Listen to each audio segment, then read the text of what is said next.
आज इधर कहा कि आप कलयुग का अंत कर दीजिए, पुनः सतयुग आ जाएगा, चारों तरफ धर्म ही धर्म दिखाई देगा, अधर्म कहीं होगा नहीं।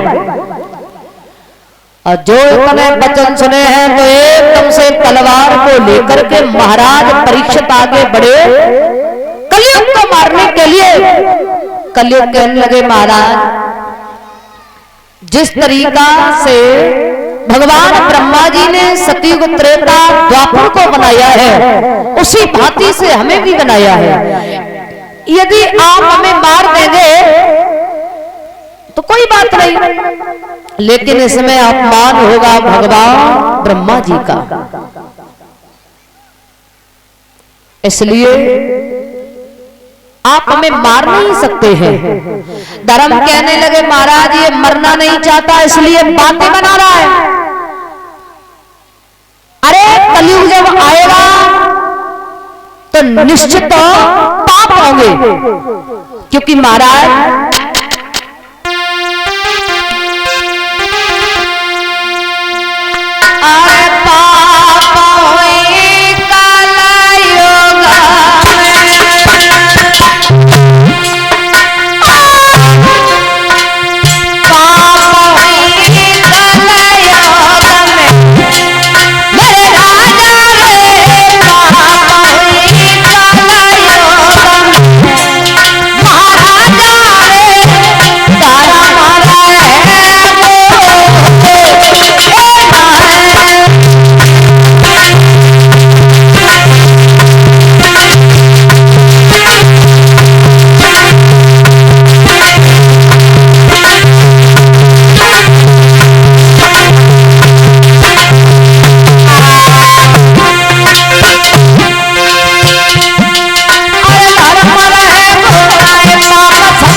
कलयुग आएगा तो निश्चित रूप से पाप होंगे। तो सुने के बातें धर्म की भूप गए दहलाए तेगा लेके आंत में कहीं तुरंत समझाए। आज महाराज परीक्षित ने तलवार को हाथ में लिया और कलयुग की तरफ आगे बढ़े हैं कलयुग को मारने के लिए। कलयुग फिर हाथ जोड़ करके खड़े हो गए, बोले महाराज इसमें हमारा कोई दोष नहीं है, भगवान ने गुण अवगुण सुख दुख ये सभी को दिए हैं और एक एक दोष तो भगवान ने सभी के अंदर लगाया। अगर हमारे अंदर भी कोई ऐसा दोष है तो इसमें हमारा कोई दोष नहीं है कि कस्तूरी में दोष जो वो सुगंध नहीं लाई है, अरे सोना में है दोष जो सुगंध नहीं लाओ है, राम में है दोष जो बनारी की नाक काटी, अरे रावण में है दोष जो सीता को हर लाओ है, अहिल्या में दोष जो इंद्र के संग भोग किया, अरे इंद्र में है दोष जो चोरी से घुस आओ है, अरे महाराज फिर काहे को पागल बने, अरे एक दोष हरने सबही में लगाओ। कहा जो लोग कलयुग में अच्छे हैं उनके लिए मैं अच्छा हूं, जो लोग बुरे हैं उनके लिए मैं बुरा हूं। खुद लोग बुरे भले कलयुग में काम करते हैं और दोष कलयुग के ऊपर लगा देते, महाराज कलयुग चल रहा है तो बड़े बुरे बुरे काम हो रहे हैं, बड़ा अधर्म हो रहा है? लेकिन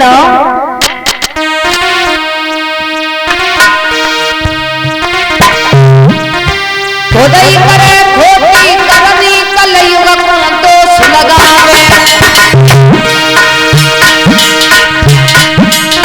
खोदाई करे खोदी करनी कलयुग को दोष लगावे, ताई मेरा बीच धार में नाम डूबती, पति भाई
अच्छे उनके लिए मैं अच्छा हूं और जो लोग बुरे हैं उनके लिए मैं बुरा हूं।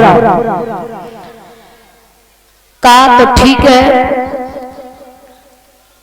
अब क्या करना चाहिए? कहा कि इसमें हमारा कोई दोष नहीं है, आप हमें जाने दीजिए, छोड़ दीजिए। धर्म बोले महाराज ये मरना नहीं चाहता इसलिए 12-12 बातें बना रहा है, वैसे आप हमारे हिसाब से इसका अंत कर देते तो ज्यादा अच्छा रहता। कहा कि देखो हमारे अंदर यदि अवगुण है तो गुण भी है। बोले गुण क्या है? बोले हमारे अंदर गुण है। सतयुग त्रेता द्वापर में लोग हजारों वर्ष तप किया करते थे लेकिन उन्हें भगवान का दर्शन नहीं होता था, लेकिन मेरे युग में एक बार राम कहोगे पल में आराम मिल जाएगा।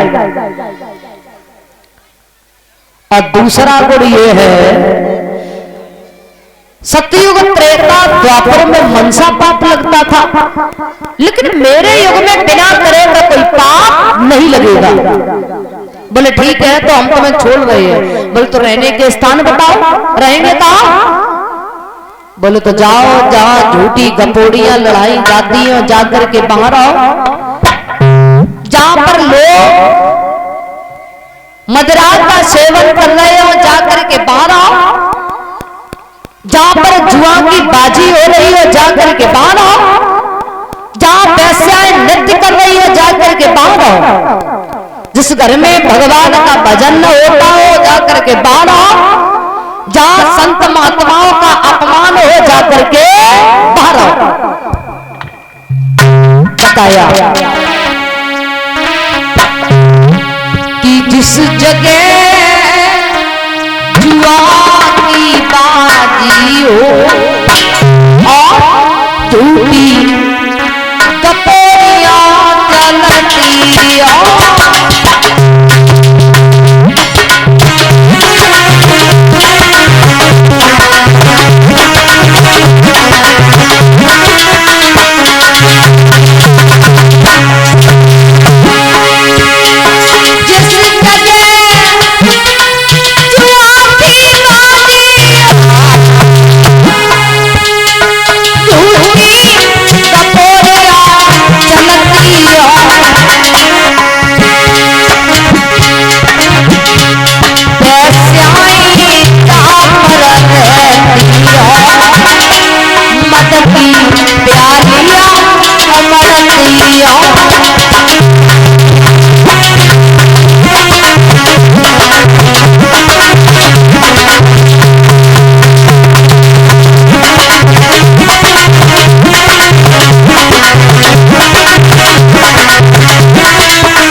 कहा अब तुम जाओ, कहा कि कोई अच्छा भी स्थान बताइए।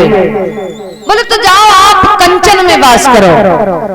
तो महाराज परीक्षित के सिर पे एक सोने का मुकुट रखा हुआ था, सूक्ष्म रूप बनाया, कलयुग ने छलांग लगाई, आज महाराज परीक्षित के सिर पे कलयुग का वास हो जाए। अब महाराज परीक्षित को बड़ी तेजी से प्यास लगी है,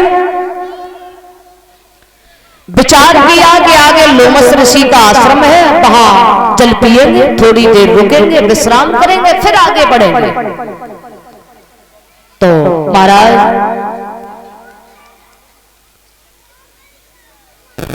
चले लोमस ऋषि के आश्रम पर पहुंचे हैं। लोमस ऋषि भगवान के ध्यान में बड़े लीन थे, बड़े लीन, नेत्र बंद थे। आवाज लगाई